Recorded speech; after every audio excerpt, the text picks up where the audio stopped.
Every once in a while, you experience something groundbreaking, something that changes your perspective on reality as you see it. Like that one time I got Frieren changes the way you look at adventure. It even changes the way that you look at life. Places you visit with people that you know you will never get another chance to visit again. Individuals who are bound to leave this earth before you. An era in time that will never be visited again. These are the feelings Frieren invokes in you. An adventure that is bound to be forgotten to the brutal tides of time. Frieren is a very unique story. Whereas a story usually starts at the beginning, Frieren starts at the end. If a regular story is like eating food, Frieren is like taking a shit. The first episode follows a hero's party after they've defeated the Demon King. An unusual start, to say the least. You follow the perspective of a near immortal elf, watching on as the hero's party she was a part of slowly grow old and die, along with the era they were a part of.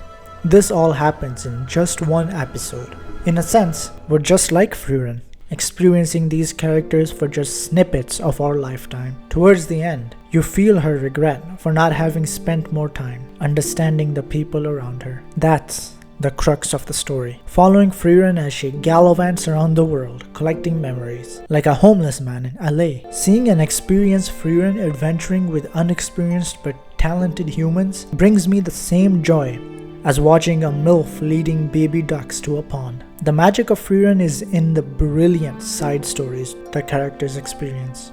An old man protecting the village his wife liked. A father wanting to keep the memory of his son alive, even if for a moment longer. The humans wanting to believe in peace, even to their detriment. It is in these environments does Frieren thrive, watching the characters experience being human. Which leads me to another aspect of this show, the characters. It is not often when you watch animated shows that you feel that the characters are actually human. It's very hard to make them seem human when they're fighting dragons or splitting mountains. But despite all of that, the characters in Frieren seem as though they were plucked straight from our world. The highlight of this point is Stark. When you first meet this character, he comes off as a scared child, which he is, despite everyone in the village calling him a hero. However, despite his shaking hand, he picks up his weapon to save the people, regardless of how scared he is. That is courage. Fern is another character that's brilliant. As a child, she wishes to thank the man who saved her life. The only way to do so is to ease his mind before he passes. So she does exactly that. You can genuinely feel her desperation as her time shortens. The true payoff, though, comes when these two characters get to spend time together, from not knowing each other at all to coming to understand each other,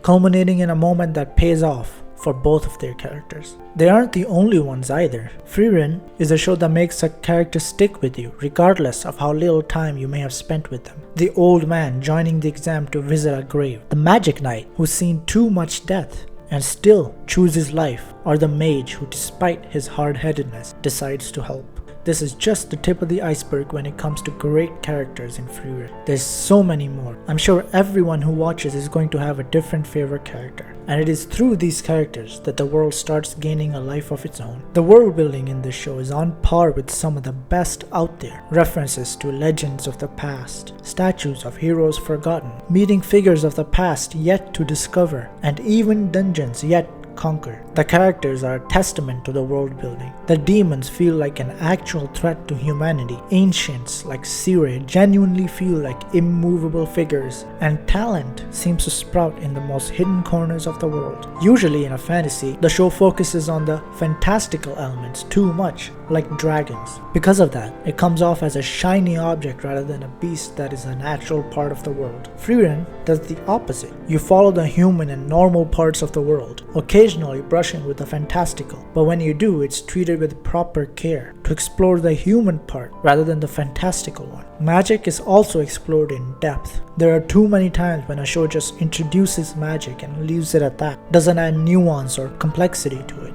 doesn't answer how it works, what are the limitations, or can you increase your penis length. Frieren doesn't make the same mistake. Concepts are explored, explained, and given rules to abide by, even if a bit loose. Technically speaking, I can manifest a big titty goth girlfriend through magic in Frieren as long as I can imagine it. The moment I've been waiting for has come.